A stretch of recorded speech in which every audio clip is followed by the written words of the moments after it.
नमस्कार दोस्तों, अभी हम इस वीडियो में आप लोगों को 10th क्लास का हिंदी का 40 ऑब्जेक्टिव क्वेश्चंस वीवीआई बताने वाले हैं। अगर इस बार आप लोग मैट्रिक का परीक्षा देने वाले हो तो इस 40 ऑब्जेक्टिव क्वेश्चन को आप लोग याद करके ज़रूर परीक्षा में जाना, क्योंकि यहाँ से 15 से 20 ऐसे प्रश्न हैं जो एकदम हूबहू फंस जाएंगे।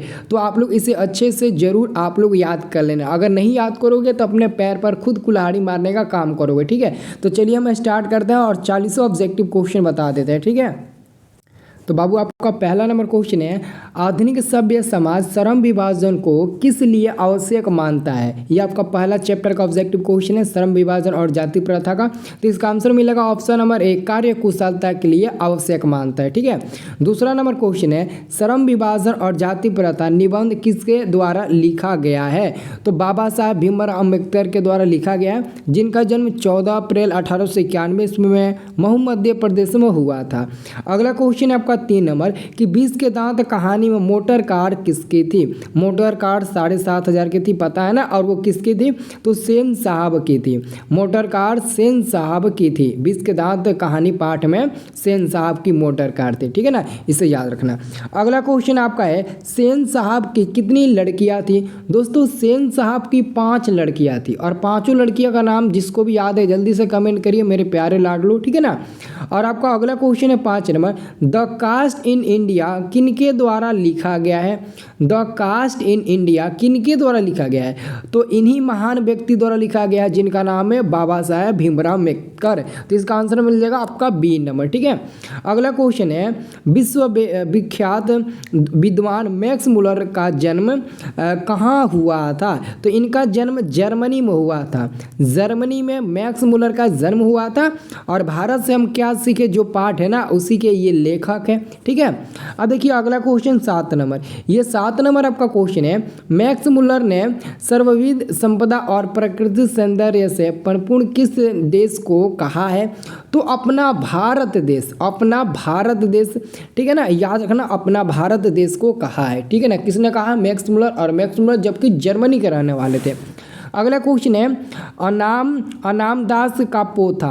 अनामदास का पोथा उपन्यास के लेखक की कृति है, किस लेखक की कृति है। तो 8 का बाबू सही उत्तर मिल जाएगा ऑप्शन नंबर है, हजारीप्रसाद द्विवेदी, जिनका जन्म 1906 ईस्वी में हुआ था। ठीक है, और नाखून क्यों बढ़ते हैं, इसी पाठ के ये लेखक है हजारीप्रसाद द्विवेदी, जिनका जन्म 1907 ईस्वी में हुआ था। अगला क्वेश्चन आप लोगों का है, अगला क्वेश्चन आप लोगों का है 9 नंबर, हजारीप्रसाद द्विवेदी ने लिज्जत अपराधी किसे कहा है। तो यहाँ पर आपका 9 का बाबू 9 का सही उत्तर क्या मिल जाएगा, ऑप्शन नंबर मिल जाएगा सी, नाखूनों को। किसे कहा है, तो नाखूनों को। आंसर मिल जाएगा आपका 9 का सी। और 10 नंबर क्वेश्चन है, हिंदी के आदि कवि शरहापाद की कृति है। तो दोहा कोश क्या होगा, ये दोहा कोश हो जाएगा, जिसके आदि कवि शरहापाद जी है। ठीक है ना, दोहा कोश किसकी रचना है, कभी कभी एग्जाम में ऐसे क्वेश्चन पूछता है कि दोहा कोश किसकी रचना है, तो शरहापाद जी का। ठीक है ना, और शरहापाद किसकी कृति है, तो दोहा कोश गीत। ठीक है ना, याद रखना। अगला क्वेश्चन है कि प्राचीन भारत के महान वैज्ञानिक के किसकी रचना है। प्राचीन भारत के महान वैज्ञानिक किसकी रचना है। तो बाबू 11 का आप लोग आंसर याद रखना है, गुणाकर मूले। ठीक है, गुणाकर मूले, ऑप्शन नंबर बी हो जाएगा। अगला क्वेश्चन देखिए, अगला क्वेश्चन है, लेखक अमरकांत का जन्म कब हुआ था। ठीक है ना, बहादुर जो पाठ है ना उसी के लेखक है अमरकांत जी। तो अमरकांत जी का जन्म पूछा गया है, तो आप लोगों को याद रखना है, इनका जन्म जुलाई 1925 ईस्वी में हुआ था। अगला क्वेश्चन है आपका 13 नंबर, बहादुर कहाँ का रहने वाला था। बहादुर कहाँ का रहने वाला था। तो आप लोगों को याद रखना है, बहादुर नेपाल का रहने वाला था। वो एक्चुअली में नेपाल से भागकर आया था। तो आपका आंसर मिल जाएगा नेपाल, ऑप्शन नंबर डी। अगला क्वेश्चन देखिए, अगला आपका क्वेश्चन है 14 नंबर। ये क्वेश्चन है, साहित्य मनुष्य के संपूर्ण जीवन से संबंध है, यह पंक्ति किस पाठ से उद्गृहित है। तो यहाँ पर आपका 14 का आंसर मिलेगा ऑप्शन नंबर ए, परंपरा का मूल्यांकन, जिसके लेखक है रामविलास शर्मा।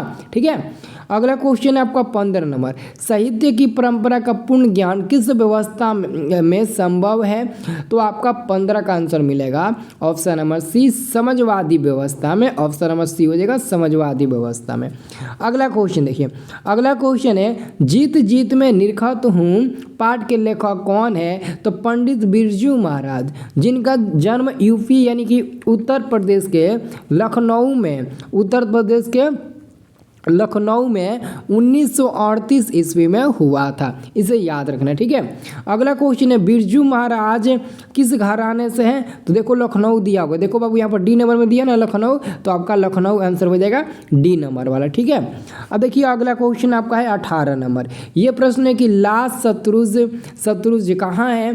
तो 18 का बाबू सही उत्तर क्या मिलेगा? तो आप लोग को याद रखना है 18 का आप लोग का सही उत्तर मिल जाएगा सी, फ्रांस में है। कहाँ पर? फ्रांस में। अगला क्वेश्चन है मछली कहानी किस संकलन से ली गई है? तो मछली जो है ना उसके लेखक हैं, मछली के लेखक कौन है? तो विनोद कुमार शुक्ल हैं मछली पाठ के लेखक। और कह रहा है किस संकलन से ली गई है? विश्वविद्यालय फिर महाविद्यालय, CRD में से कोई एक होगा। तो आप लोगों को याद रखना है विश्वविद्यालय नहीं बल्कि महाविद्यालय, ठीक है ना, याद रखना। अगला क्वेश्चन है झोले में कितनी मछलियाँ थी? झोले में कितनी मछलियाँ थी? तो 3 मछलियाँ थी झोले में, ठीक है ना, एक मर गई थी ना। अगला क्वेश्चन है आपका कि नौबत खाने में इबादत है, नौबत खाने में जो इबादत आपका चैप्टर है वो क्या है? निबंध, कहानी, रेखा चित्र, संस्मरण या फिर व्यक्ति चित्र? तो आपका आंसर मिलेगा बाबू, याद रखना है इसे, ऑप्शन नंबर मिलेगा डी नंबर, व्यक्ति चित्र ये है, ठीक है ना। अगला क्वेश्चन है जीवन के आरंभिक दिनों में बिस्मिल्लाह खां को संगीत के प्रति आसक्त कैसे हुई? यानी कि बिस्मिल्लाह खां जिसे कि आप लोग बोलते अमरुद्दीन, जिनका जन्म हमारे बिहार के डुमरांव में हुआ था, ठीक है। तो यहाँ पर आपका 22 का सही उत्तर मिलेगा option number D, Rasulan by और बतूलन बाई के संगीत से। इसका आंसर मिलेगा ये डी नंबर वाला, ठीक है। अगला क्वेश्चन है मेरा धर्म कैद खाने का धर्म नहीं है, यह किसका कथन है? तो बाबू महान मतलब कि व्यक्ति जिनका नाम है महात्मा गांधी, जिनका जन्म 2 अक्टूबर 1869 ईस्वी में गुजरात के पोरबंदर में हुआ था। अगला क्वेश्चन है महात्मा गांधी को महात्मा की उपाधि किसने दी थी? तो महात्मा गांधी को महात्मा की उपाधि किसने दिया था? तो टैगोर ने दिया था, रविंद्रनाथ टैगोर ने दिया था। अगला क्वेश्चन है दक्षिण अफ्रीका से गांधी जी भारत कब लौटे? तो इनका प्रस्ताव था 1993 या फिर 92 से लेकर, ऐसे ही 93 या 92 से लेकर 1913 तक था, ठीक है ना। तो यहाँ पर हमारा 25 का सही उत्तर क्या मिलेगा? 25 का सही उत्तर मिलेगा आपका ऑप्शन नंबर बी मिलेगा, ठीक है ना, याद रखना बी होगा ना, हाँ 1915, ठीक है बी होगा।